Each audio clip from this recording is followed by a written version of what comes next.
اللہ تعالیٰ اس کا جو نظام ربوبیت ہے وہ پورا کا پورا نظام انسانوں کی سہولت کے لیے ان کو دنیا کے اندر آسانی کے ساتھ گزران فراہم کرنے کے لیے ہے۔ اور یہ وہ نعمت ہے اللہ تعالیٰ کی کہ جو اس نے اپنے بندوں کے لیے جاری اور ساری فرمائی ہوئی ہے۔ اس کے ربوبیت کے نظام کے تحت یہ کائنات کی ایک ایک چیز مسخر ہے، ایک ایک چیز توازن کے ساتھ اللہ کے احکامات کے پابندی کے ساتھ عمل درآمد کر رہی ہے۔ اور صرف ایک انسان ہے اور جن ہیں کہ جو اللہ کے سامنے ان نعمتوں کے سلسلے میں جواب دہ ہیں، اور ان کو اللہ تعالیٰ نے اپنی بندگی کے لیے پیدا فرمایا ہے۔ اور نہ صرف یہ کہ وہ نعمتیں جو آفاق و انفس میں پھیلی ہوئی ہیں، کائنات میں پھیلی ہوئی ہیں، سورج و چاند اور ستاروں کی صورت میں، صبح و شام کی آمد و رفت کی صورت میں، ہواؤں کے چلنے، بارشوں کے برسنے، روشنیوں کے ہونے، اندھیروں کے چھٹنے، اور طرح طرح کی زمین پر موجود نعمتیں، یہ ساری کی ساری اس بات کا تقاضا کرتی ہیں کہ اللہ رب کریم، اس منعم حقیقی، اس رب کریم کا شکر ادا کیا جائے۔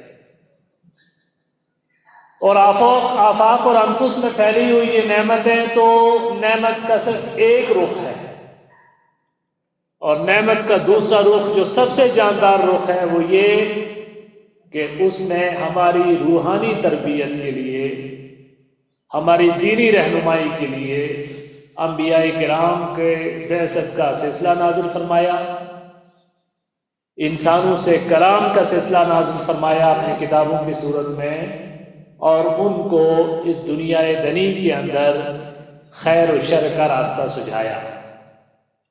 اور یہ نعمت، ہدایت کی نعمت، دینی رہنمائی کی نعمت، باقی ساری نعمتوں پر فائد ہے۔ اب یہ نعمتیں اس بات کا تقاضا کرتی ہیں کہ اس منعم کو پہچانا جائے، اس کا شکر بجا لایا جائے۔ اور کتاب حکیم قرآن کریم کہ جو عبرت لأولی الالباب ہے، عقل مندوں کے لیے عبرت ہے، نصیحت ہے، اور وعظ و نصیحت کے سارے انداز اس کے اندر اللہ تعالیٰ نے اختیار فرمائے۔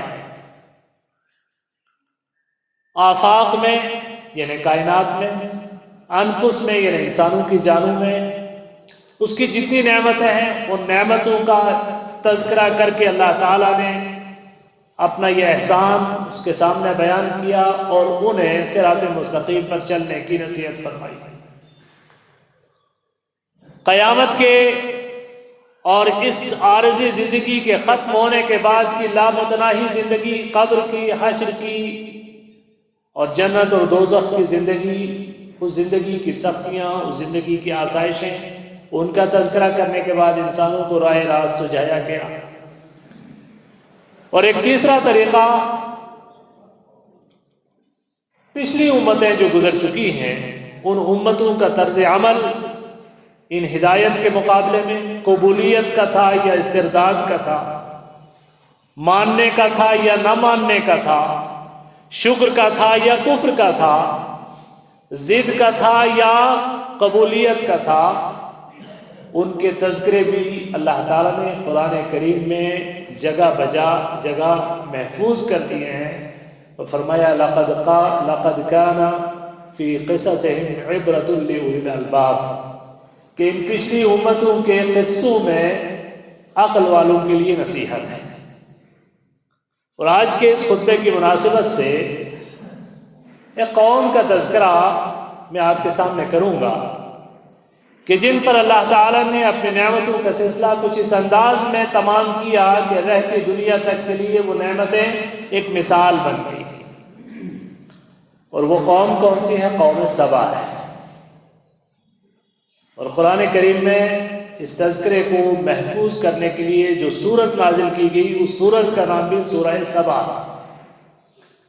اور یہ یمن کی ایک قوم ہے، اور رسول کریم صلی اللہ علیہ وسلم سے پوچھا گیا کہ یہ سبا مرد تھا یا عورت تھا یا قوم تھا، یہ کیا ہے؟ تو آپ صلی اللہ علیہ وسلم نے فرمایا کہ نہیں، یہ سبا نام کا ایک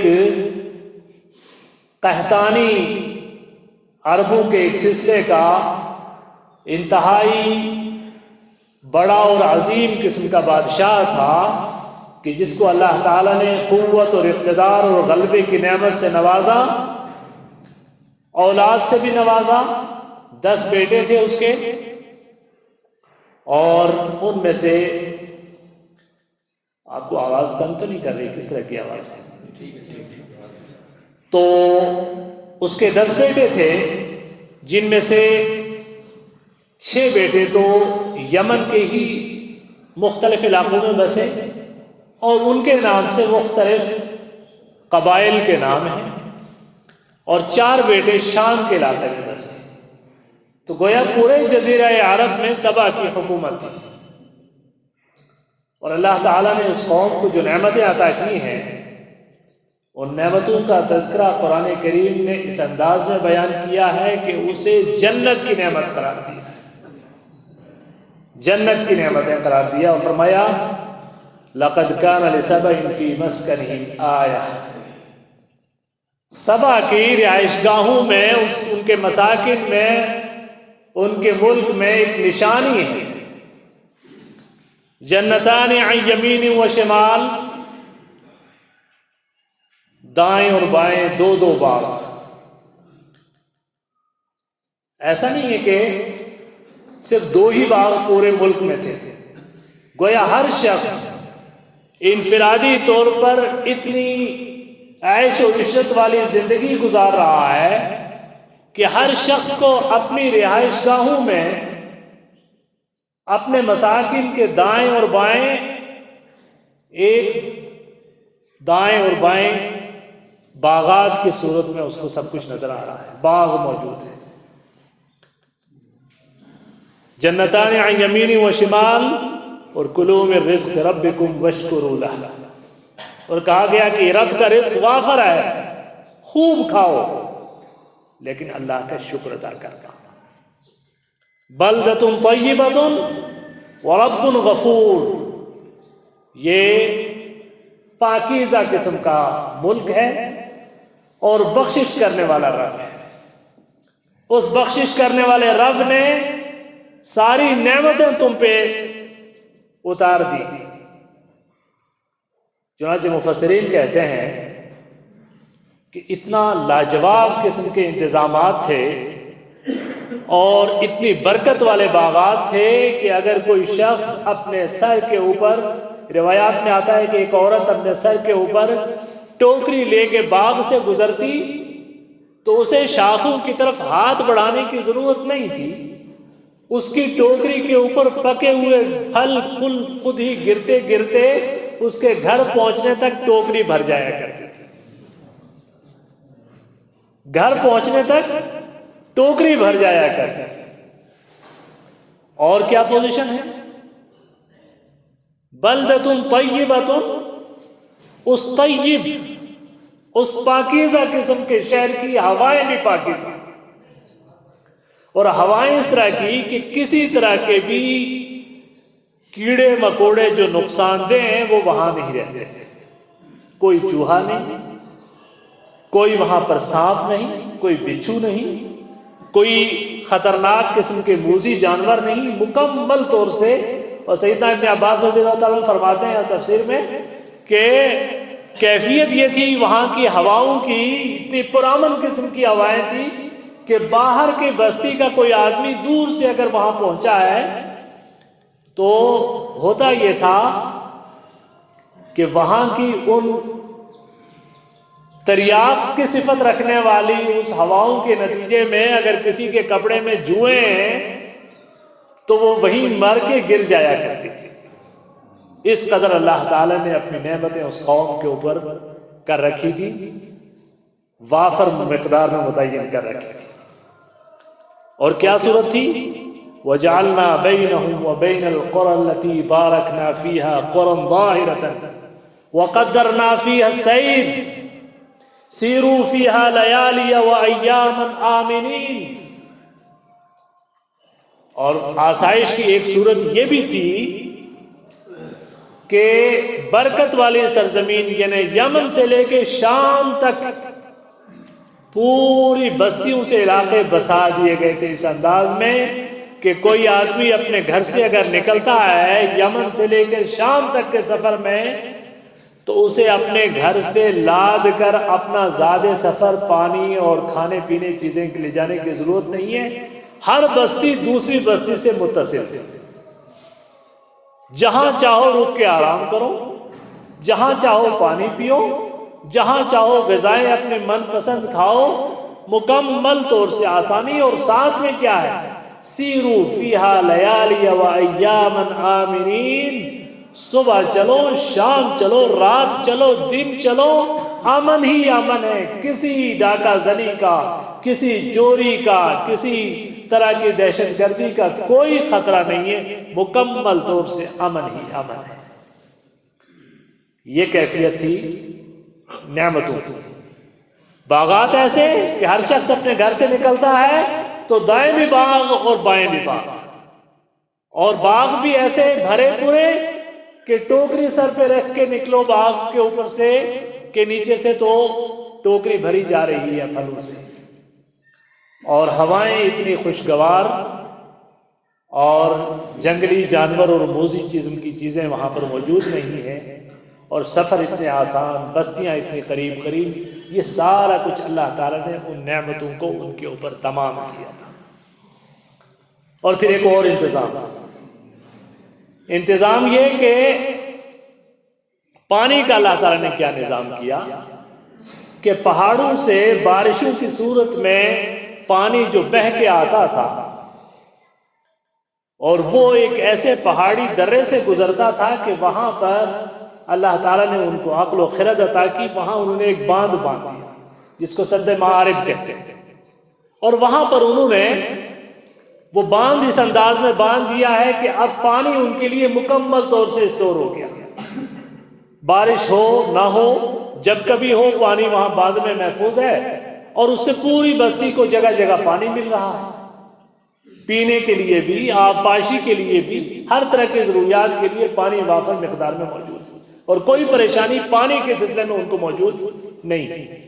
یہ ساری کی ساری نعمتیں اللہ تعالیٰ نے ان کو عطا کی ہوئی تھی. اب اس سلسلے کو وہیں روک کر ہم آج کے سلسلے کی طرف چلتے ہیں. آج کون سی نعمتیں ہیں جو ہمارے پاس نہیں ہیں؟ آپ تصور کیجئے کہ کسی دور میں بادشاہوں کو جو نعمتیں میسر نہیں تھی وہ آج نعمتیں ہمیں میسر ہیں. بادشاہوں کو اپنے تمام تر جاہ و جلال اور تمام تر آسائشوں کے باوجود اگر سفر کرنا پڑتا تھا ایک جگہ سے دوسری جگہ تو کتنی مشقتیں ہیں. مغل بادشاہ کا یہاں انتقال ہو جاتا ہے ادھر بفلیاز کی طرف کہیں راستے میں، اور اس کی جو ہے وہ آنتریاں لے کے دفن کرنی پڑتی ہیں چنگس میں، اور جا کے میت پہنچانی پڑتی ہے لاہور میں، اور کتنے دن کا سفر ہوتا ہے. اور اس طرح کے کتنے واقعات ہیں کہ جن میں مشقتیں تھیں. وہ سارا کچھ جو بادشاہوں کو میسر نہیں تھا آج وہ ہمیں میسر ہے. آپ سفر کے وسائل پر غور کیجیے. یہاں سے جموں اور جموں سے دلی اور بیرون ملک سفر کتنے آسان ہو گئے. آج سے 10-20 سال پہلے جن آسائشوں کا تصور نہیں کیا جا سکتا تھا وہ ساری کی ساری آسائشیں آج ہر شخص کو میسر ہیں. دنیا ایک بے خبری کے عالم میں تھی، آج ہر شخص کس قدر خبردار ہے کہ دنیا کے کونے کونے میں واقع ہونے والے کسی بھی بڑے اور چھوٹے، اچھے اور برے واقعے کی خبر سیکنڈوں کے اندر ہر انسان تک پہنچ جاتی ہے. دنیا کے کونے کونے میں اللہ کا نام اور اس کے دین کی اشاعت کی مناسبت سے کوئی اچھی بات اگر کہیں آتی ہے وہ دنیا کے کونے کونے میں آسانی کے ساتھ پہنچ جاتی ہے. گویا عبرت و نصیحت کے بھی پورے مواقع موجود ہیں، فسق و فجور کے بھی پورے مواقع موجود ہیں، سفر و حضر کے سارے آسانیاں موجود ہیں، اور پانی کی سپلائیاں گھر گھر موجود ہیں. برقی کنکمیں گھر گھر موجود ہیں، اور یہ سب کچھ موجود ہے کہ جس کا تصور کسی زمانے میں بادشاہ بھی نہیں کرتے تھے، آج وہ سب ایک عام انسان کو بھی میسر ہے۔ زمین نے اپنے خزانے اس انداز میں اگل دیے ہیں کہ یہ سب کچھ، یہ نعمتیں گھر گھر لوگوں کے پاس میسر ہیں۔ ہمارے پاس کیا کم ہے؟ سب کچھ ہے، لیکن معاملہ کیا ہے؟ معاملہ کیا شکر کا ہے یا کفر کا ہے؟ شکر گزاری کا ہے یا ناشکری کا ہے؟ اور یہ واقعات قرآن کریم نے جو بیان کیے ہیں وہ کسی تفریحی مقاصد کے لیے نہیں ہیں، وہ قصہ گوئی کے مقاصد کے لیے نہیں ہیں۔ لَقَدْ كَانَ فِي قِصَصِهِمْ عِبْرَةٌ لِأُولِي الْأَلْبَابِ، ان قصوں میں عقل والوں کے لیے نصیحت ہے، رہتی دنیا تک کے انسانوں کے لیے، دنیا کی ہر بستی کے لیے، نعمتوں سے سرشار بستیوں کے لیے بھی، عذاب میں گرفتار بستیوں کے لیے بھی، پریشان حال لوگوں کے لیے بھی، مرفع الحال لوگوں کے لیے بھی، ہر قوم کے لیے، ہر بستی کے لیے، ہر ملک کے لیے، ہر شخص کے لیے، ہر فرد کے لیے، ہر اجتماع کے لیے، سب کے لیے قیامت کی صبح تک کے قرآن کریم عبرت ہے، نصیحت ہے اور یاد دہانی ہے رب کی طرف سے۔ وَلَقَدْ أَنزَلْنَا إِلَيْكُمْ كِتَابًا فِيهِ ذِكْرُكُمْ، ہم نے تمہارے لیے ایک ایسی کتاب نازل کی ہے جس میں تمہارا ہی تذکرہ ہے، آدم سے لے کر تمہارے وجود تک، تمہاری ہی نسل مختلف علاقوں میں بسی تو کس انداز میں بسی، اور انہوں نے کس طرح کی زندگی گزاری، اور اللہ کا معاملہ ان کے ساتھ کیسا رہا، اور آج تم اگر ہو تو تمہارا پورا تذکرہ بھی قرآن کریم کی آیات میں بکھرا ہوا ہے۔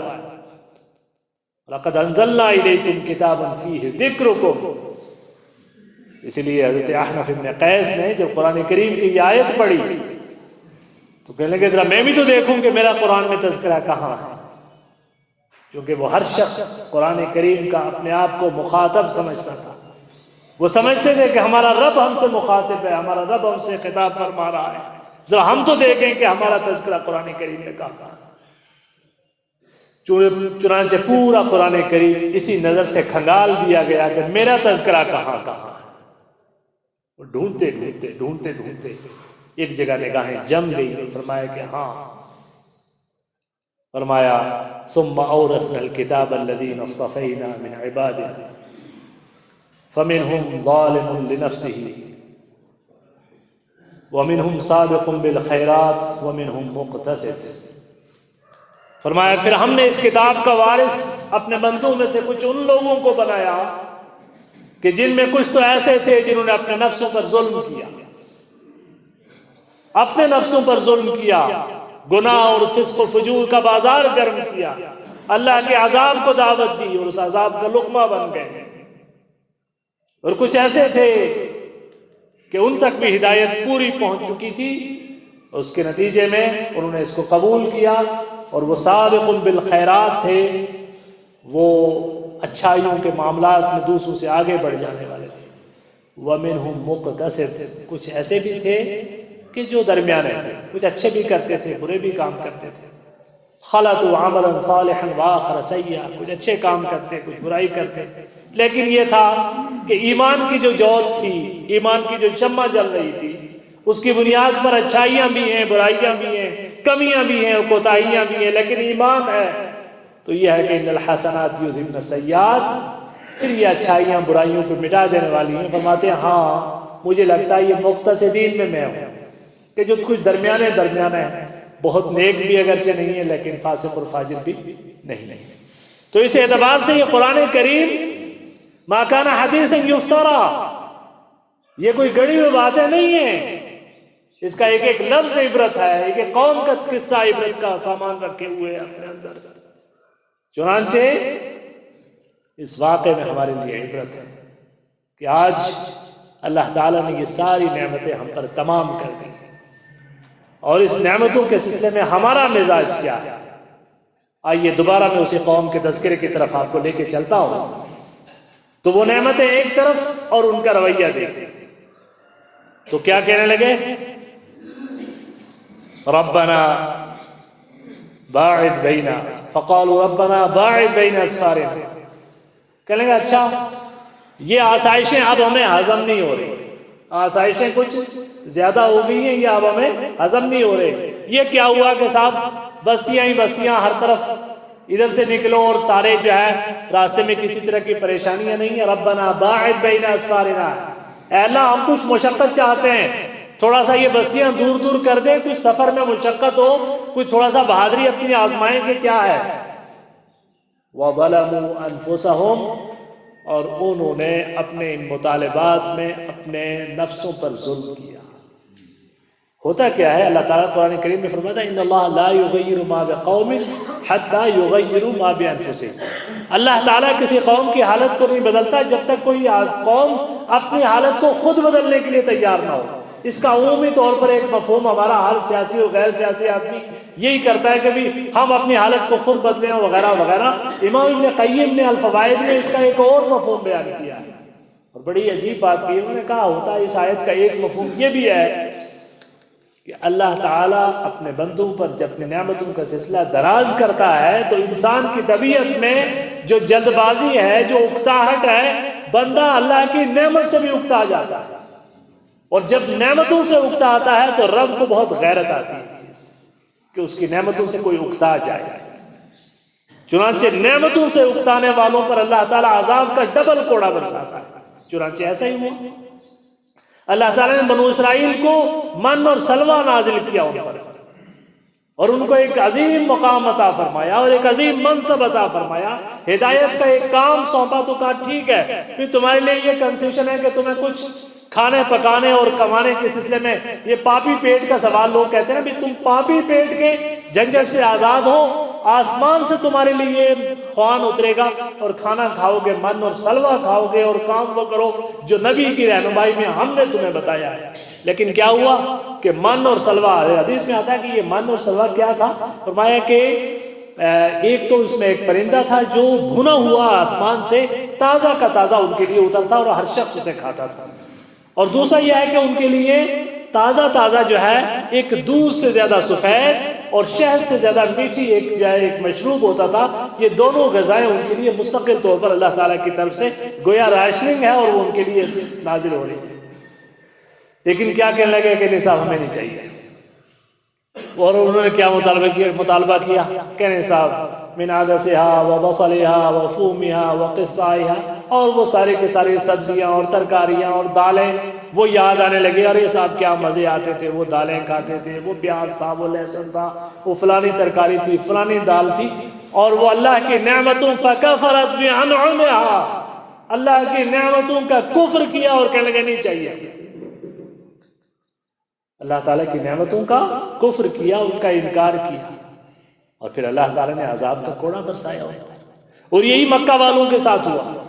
مکہ کو اللہ تعالیٰ نے کعبۃ اللہ کی اس وجہ سے وہ وقار اور عزت بخشی، اور اس بستی پر سیدنا ابراہیم علیہ السلام کی دعا کہ انہیں ہر موسم یجبا الیہ ثمرات کل شیء، ہر جگہ سے پھل اور فروٹ وہاں پر آ رہے ہیں، بے آب ہو گیا ہے قسم کی زمین جہاں کچھ نہیں اگ رہا، لیکن ساری نعمتیں وہاں کھچی ہوئی آ رہی ہیں پوری دنیا سے۔ تجارتی قافلے یمن سے لے کے شام تک اسی وہیں سے گزر کے جاتے ہیں، گزرگاہ کے اوپر ہے، سارا کچھ وہاں عزت اور وقار اور دنیا کی ساری نعمتیں ان کے پاس اللہ تعالیٰ نے ان کو دے دی۔ لیکن کیا کہتے ہیں، اللہم ان کان ھذا هو الحق من عندک فامطر علینا حجارۃ من السماء او ائتنا بعذاب الیم۔ اللہ تعالیٰ کی غیرت کو للکارتے ہوئے کہتے ہیں، نعمتوں سے کفر کرتے ہوئے، نعمتوں کی ناشکری کرتے ہوئے، نبی کی دعوت کو مسترد کرتے ہوئے کہتے ہیں اچھا یہ حق ہے، اجعل الالہۃ الہا واحدا، اور یہ جو ایک معبود کا تذکرہ کیا جا رہا ہے، سارے معبودوں کی عبادتوں سے ہمیں روکا جا رہا ہے، اچھا اگر یہی حق ہے تو پھر ٹھیک ہے آسمان سے پتھر برساؤ۔ اے اللہ اگر یہ جو نبی محمد صلی اللہ علیہ وسلم جو بات فرما رہے ہیں اگر یہ حق ہے تو پھر ٹھیک ہے کر لیتے ہیں ایسے ہی، کہ کیا کرو، امطر علینا حجارۃ من السماء، آسمان سے پھر پتھر برساؤ، او ائتنا بعذاب علیم، یا عذاب علیم ہمارے اوپر لے کر آؤ۔ تو آپ نے دیکھا کفار مکہ نے نعمتوں کو کس طریقے سے ٹھکرایا، بنی اسرائیل نے نعمتوں کو کس طریقے سے ٹھکرایا، قوم سبا نے اللہ کی نعمتوں کو کس طریقے سے ٹھکرایا۔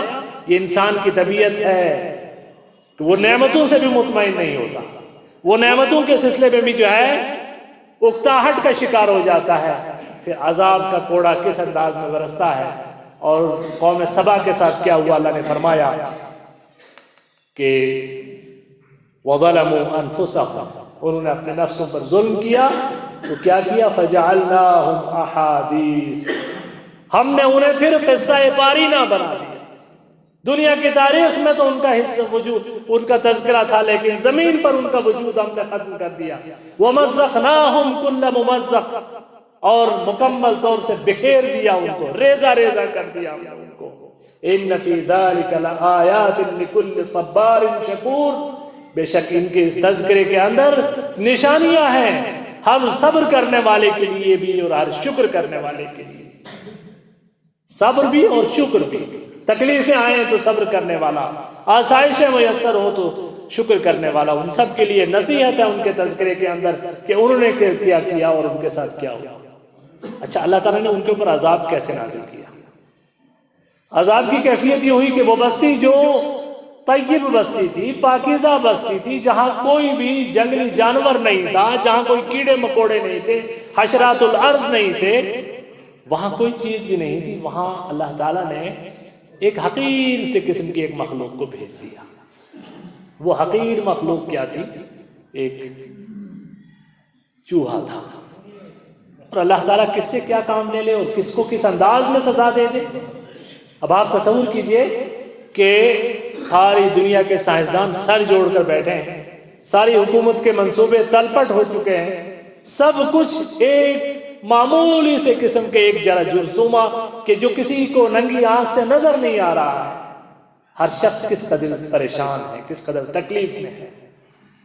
اور وہ جو ایک سزا دی تھی نا اللہ تعالیٰ نے قوم موسیٰ کے ایک شخص سامری کو، اور اس نے جب وہ بچڑا بنا کے اس کی پوجا کروانی شروع کر دی تھی، جب حضرت موسیٰ علیہ السلام کوہ طور پر گئے تھے اور وہ اس نے پوجا کروانی شروع کر دی تھی، تو اللہ تعالیٰ نے اس کو جو سزائیں دی تھی، ان سزاؤں میں اس سامری کے لیے ایک سزا دی، وَإِنَّ لَكَ فِي الْحَيَاةِ أَن تَقُولَ لَا مِسَاسَ، جا بھی زندگی بھر تو لوگوں سے کہتا رہے گا کہ مجھ سے چھونا مت، بھائی میرے قریب مت آنا۔ چونکہ ہوتا یہ تھا کہ جو اس کو چھو لیتا تھا وہ ایک دم بخار اور زبردست قسم کی بیماری کا شکار ہو جاتا تھا، اس لیے وہ ہر آدمی سے جو ہے دور بھاگتا تھا اور دور سے ہی ہاتھ باندھتا تھا کہ بھائی قریب مت آنا، ہاتھ مت لگانا۔ اور حقیقت یہ ہے کہ اب پوری دنیا اس عذاب کا شکار ہے کہ کوئی کسی کو چھونے سے بھی مجبور ہے، کسی کے قریب جانے سے بھی مجبور ہے۔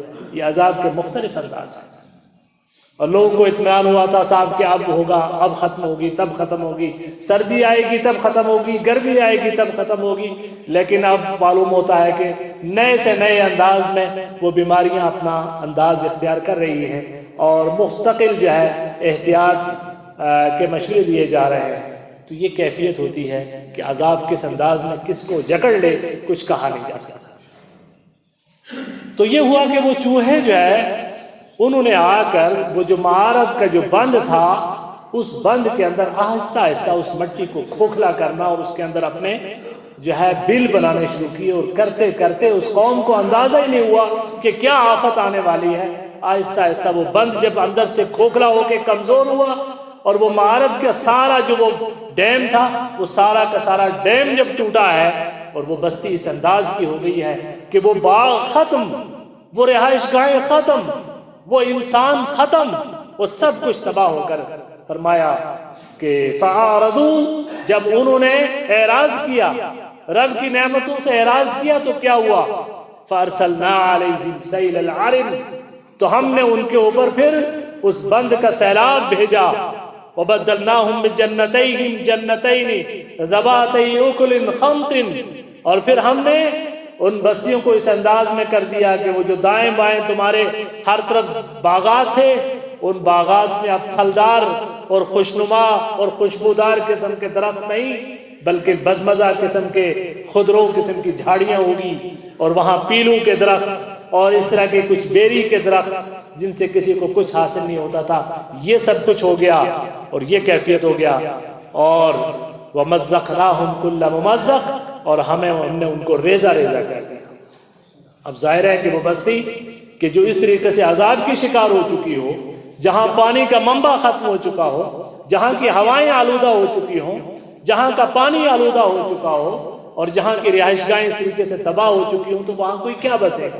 اور کیفیت یہ ہوئی کہ وہ بستی پھر ویسی اجڑی کہ وہ لوگ پورے عرب کے جزیرے میں جگہ جگہ پھیل گئے، پورے عرب کے جزیرے میں جگہ جگہ پھیل گئے۔ چنانچہ مدینہ کے جو بستی ہے پرانی اوس اور خزرج، وہ بھی انہی لوگوں پر مشتمل عرب کے مختلف علاقوں کے اندر یہ سارے کے سارے پھیل گئے، یہ سبا کی قوم کے لوگ، اس لیے کہ انہوں نے کفرت بانعمہا، اللہ تعالیٰ کی نعمتوں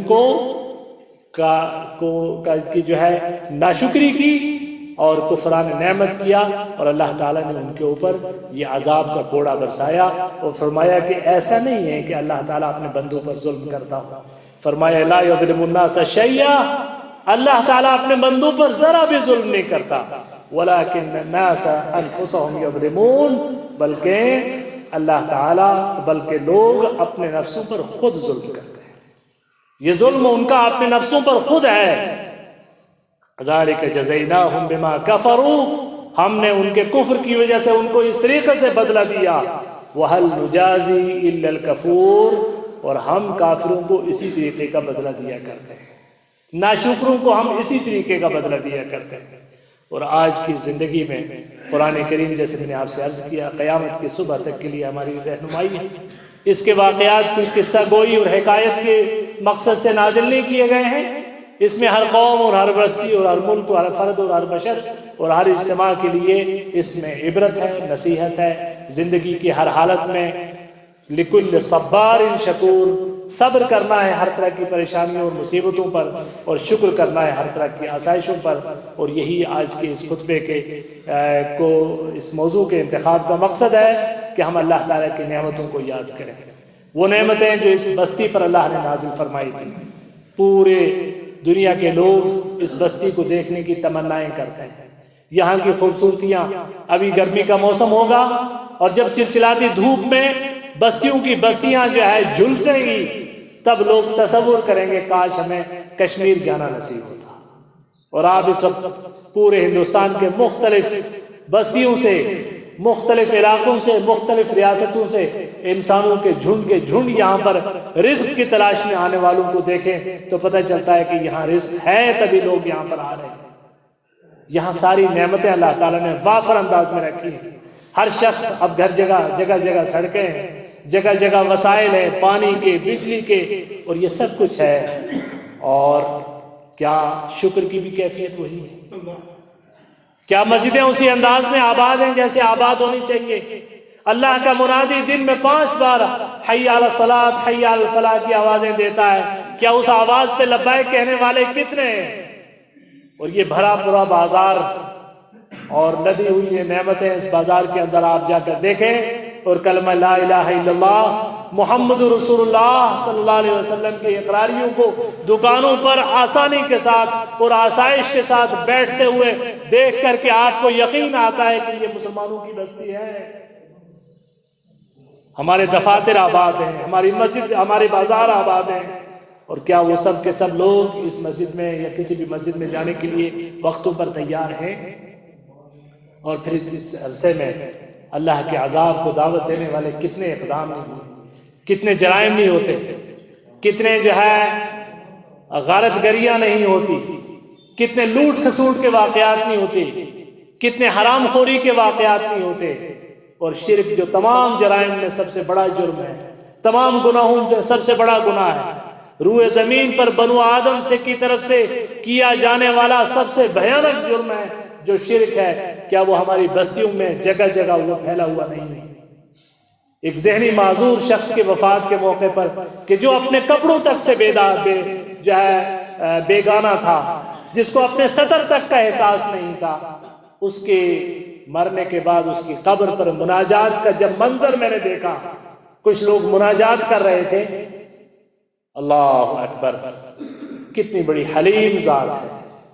وما كان الله ليعذبهم وانت فيهم وما كان الله معذبهم وهم يستغفرون۔ اے نبی، جب تک آپ ہیں اس قوم میں عذاب دینے والا نہیں ہوں ان کو، اور کچھ بخشش کرنے والے جب تک موجود ہیں میں ان کو عذاب دینے والا نہیں ہوں۔ پتہ نہیں کس کی بخششوں کا صلہ ہے۔ اور نبی مکرم جناب محمد رسول اللہ صلی اللہ علیہ وسلم کی امت ہونے کی لاج ہے کہ جو عذاب سے بچے ہوئے ہم لوگ۔ بنی اسرائیل کے جرم سے کم جرم ہمارا نہیں ہے، کفار مکہ کے جرم سے کم جرم ہمارا نہیں ہے، قوم سبا کے جرائم سے کم مجرم ہم نہیں ہیں۔ ایک ذہنی معذور شخص کو، لباس تک سے محروم شخص کو اگر اللہ کے سارے اختیارات سونپے ہوئے کوئی بندہ بیٹھا ہے تو یہ سمجھ لیجئے کہ اس سے بڑا عذاب کا سبب اور اس سے بڑے اللہ کی غیرت کو چیلنج کرنے والی کوئی بات نہیں ہو سکتی۔ اور یہ سب کچھ ہم اپنی نگاہوں سے دیکھ رہے ہیں اور کوئی عبرت پکڑنے کے لیے تیار نہیں ہے۔ اللہ تعالیٰ سے دعا ہے کہ وہ ہمیں ہدایت عطا فرمائے۔ ربنا لا تزغ قلوبنا بعد إذ هديتنا وهب لنا من لدنك رحمة إنك أنت الوهاب۔ اے اللہ، رسول رحمت محمد رسول اللہ صلی اللہ علیہ وسلم کا امتی بھی بنائے، تو ہمیں ہدایت بھی عطا فرمائے، قرآن بھی دے، اور یہ بستیاں بھی دے، یہ نعمتیں بھی دے، اور پھر گمراہی پر ہم باقی ہوں۔ اے اللہ، اس گمراہی سے نجات دے مولا کریم۔ اے اللہ، اس گمراہی سے نجات دے مولا کریم۔ اے اللہ، اس گمراہی سے نجات دے مولا کریم۔ اے اللہ، اس گناہوں سے بچا کے رکھ مولا کریم۔ اے اللہ، جب تک رکھ، زندہ رکھ، اسلام پر زندہ رکھ، اور جب موت آئے کلمہ لا الہ الا اللہ محمد رسول اللہ صلی اللہ علیہ وسلم پر کلمہ کی موت نصیب ہو۔ اے اللہ، ہمارے جو متوفیان ہیں ان کی بخشش فرما، جو زندہ ہیں ان کو ہدایت پر اور صحت و تندرستی اور عافیت کی زندگی عطا فرما۔ اقول قولی ھذا واستغفر اللہ لی ولکم ولسائر المسلمین فاستغفروہ انہ الغفور الرحیم، وآخر دعوانا ان الحمد للہ رب العالمین۔